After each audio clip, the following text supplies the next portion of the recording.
Saudações, meus queridos bastiões, tudo tranquilo? É isso aí.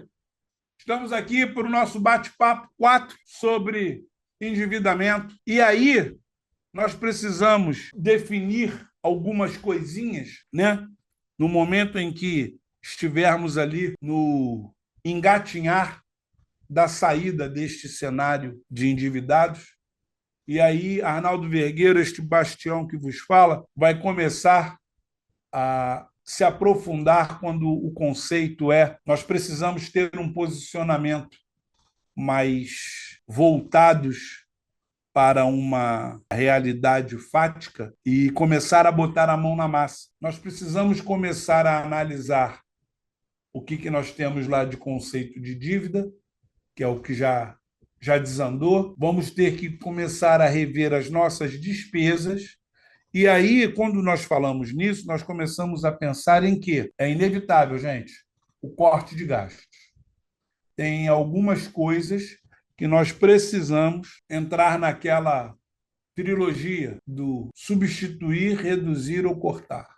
Isso aí é primordial. Só que, para isso, nós precisamos primeiro entender ali, cortando gastos e reorganizando o orçamento. Aí nós precisamos dessa, como o Titio Arnaldo sempre fala, a coleta de dados aí, extrair ali as informações, de preferência, no mínimo, os recibos dos últimos 3 a 6 meses. Nós vamos ter que categorizar as prioridades, né? As importâncias, porque nós temos ali moradia, alimentação, transporte, saúde, educação, até o lazer, porque o lazer ele vai se posicionar de uma forma mais tranquila, até mesmo porque você tem que dar um equilíbrio para a sua cabeça, porque você vai precisar, porque serão tempos difíceis, dívidas e outros. Ah, que outros? Fundo de emergência, tal, tudo que o Titi já conversou com vocês. E aí nós precisamos fazer o cálculo total por categoria, comparar com o nosso rendimento mensal, tudo que entra tem que estar compatível a tudo que sai. Por isso, teremos que fazer esta readequação. E aí, nós precisamos ter um profundo senso crítico sobre esses hábitos de consumo. Nós precisamos levar isso aí com muita seriedade. Fizemos isso inicialmente.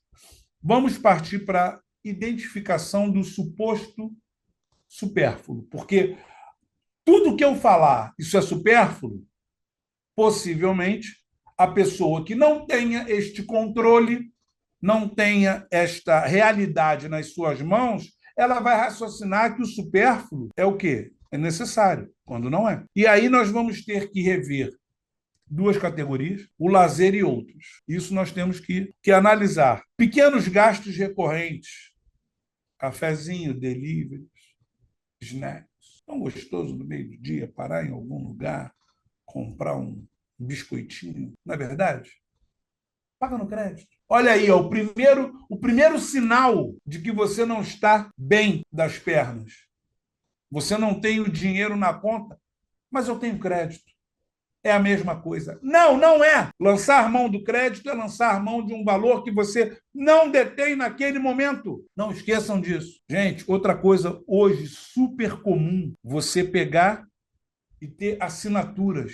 Porque o problema é o seguinte: ah, você não tem assinatura tal, e aí você vai se sentir o quê? Marginalizado porque você não tem o pacote tal. Ah, eu estou vendo uma série muito boa. Muito boa aquela série. Tá lá no aplicativo tal. Ah, eu não tenho o aplicativo. Olha, eu me sentindo descriminalizado por não ter o aplicativo. Não é verdade? Aí eu sou obrigado a ter o aplicativo. Se não sou eu, é alguém da minha família. Pai, a gente não tem o aplicativo tal, eu tenho que ter porque todos os meus colegas têm. E aí, quando nós vamos conversar sobre o seriado X, eu não tenho o que falar, porque eu não vi o seriado X. E aí, gente?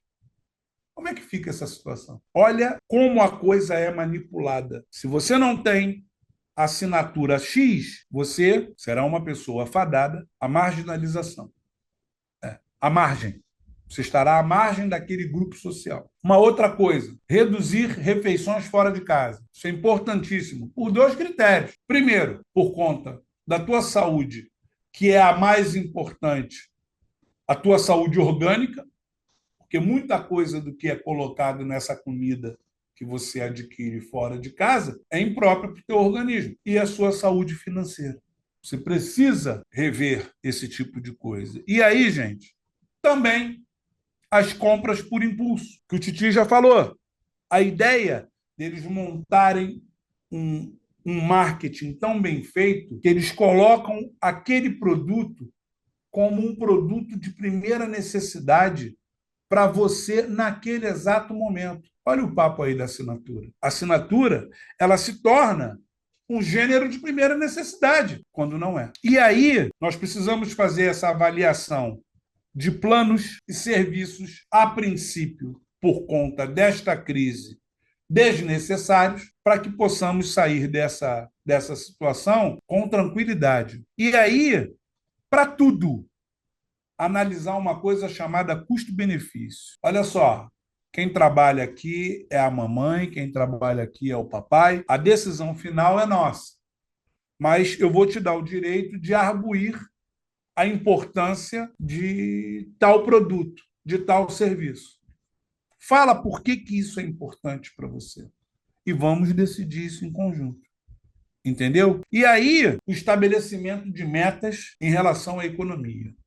Gente, economia é a base de tudo. Nunca esqueçam disso. Sem economia, nada prospera. Primeiro, lógico, primeiramente a saúde. Depois da saúde, a economia. Isso aí não se discute, não se negocia, nem com a saúde, nem com a economia. Elas são implacáveis. Você definir ali metas de SMART, vamos dizer, você analisar o que é específico nesta situação, o que é mensurável, o que é atingível, o que é relevante. Olha que papo. O que é temporário em relação a isso? E aí, nós vamos analisar uma coisa aqui agora. Tá, e o que seriam os exemplos práticos dessa situação? A quitação de uma dívida de cartão de crédito. Você tem uma dívida, é dívida, já prescreveu. Quitar isso, uma meta. Reduzir gastos mensais em categorias específicas. Olha aí o super. Criar reserva de emergência. Isso é para começar. Baseado nisso, a criação de um orçamento realista. O que realmente eu posso fazer? O que realmente é cabível nessa situação? E aí você começa isso como? Qual é o cálculo real ali, a minha renda líquida mensal? Não é quanto entra lá de bruto no meu contra-cheque, não. Não, tá, paguei tudo. Quanto entra líquido? X. É daqui que eu tenho que partir. Você identificar essas despesas fixas e elas são prioritárias. Determinar ali também os limites para as variáveis. Você não vai determinar o que serão as variáveis, mas vai determinar o que será o limite para essas variáveis. Alocação direta para metas financeiras. Você tem que estar com isso aí disponível para que essas situações sejam, no mínimo, racionais. Porque você chega, não, eu vou ter aqui uma alocação direta. Tá, mas você se projetou para isso? Não. Ué, então você não tem, entendeu? Aplicação de conceito de 50, 30, 20. Titi já falou sobre isso, vai repetir. O que é o 50? Neste caso, o 50 é tudo aquilo que você tem de despesa fixa, daquilo que é o primordial que não tem para onde correr. O 30 é aonde você vai colocar conceitos de quê? Daquilo que pode ser visto ali como algo satisfatório, pessoal, e os 20, investimento. Possivelmente, no início, a gente possa até reequacionar essa situação, mas tem que começar a pensar nela. Nós temos que ter ali uma inclusão de uma margem para possíveis imprevistos. Lembra do papo do fundo de reserva? A gente tem que ter isso aí como uma coisa já organizada. E, gente, isso não pode ser de cabeça. Isso não pode ser ao acaso. Isso tem que estar ou no pedaço de papel, numa planilha, ou isso tem que estar num aplicativo de controle financeiro. E aí, gente, baseado nisso, nós vamos concluir que isso precisa o tempo todo de monitoramento e ajuste. Porque isso não tem uma fórmula secreta, ó, faça assim que assim. Não. Cada caso é um caso. As pessoas que trabalham com a área de marketing, elas sabem que elas começam um trabalho e elas vão adequando aquela realidade a uma situação fática. O atual momento de tal produto é isso aqui. Vocês não vão ver, vou dar um exemplo básico, vocês não vão ver uma grande venda de chocolate no verão, porque no verão, normalmente, o chocolate ele tem uma vendagem um pouco menor. No inverno ele vende mais. Tinha uma marca de chocolate no passado que durante as estações mais quentes, vamos dizer, o verão em si, ela recolhia o produto, por conta do produto ter uma qualidade tão grande e ele não ter determinados conservantes, justamente para preservar essa qualidade. E aí, foi só para ter uma ideia de que a gente tem que ir adequando as situações. E aí, o registro contínuo dos gastos de um tudo. Isso tem que existir. Revisões semanais, inicialmente. Depois dessa situação organizada, revisões mensais. Depois bimestrais. Mas mantém as mensais. E vá se dando esse voto de confiança para que isso aconteça. E aí, você começa a fazer uma comparação do que está acontecendo para o que você realmente quer, que aí é a briga do planejado com o real. Ó, na realidade está acontecendo isso, mas o que eu quero é isso. E vá adequando, sempre procurando se aproximar o máximo possível daquilo que você projetou, não do que está acontecendo. Se você se projetar e se conformar com o que está acontecendo, daqui a pouco você volta para o estágio anterior. E aí, gente, reajustar essas metas, esses limites.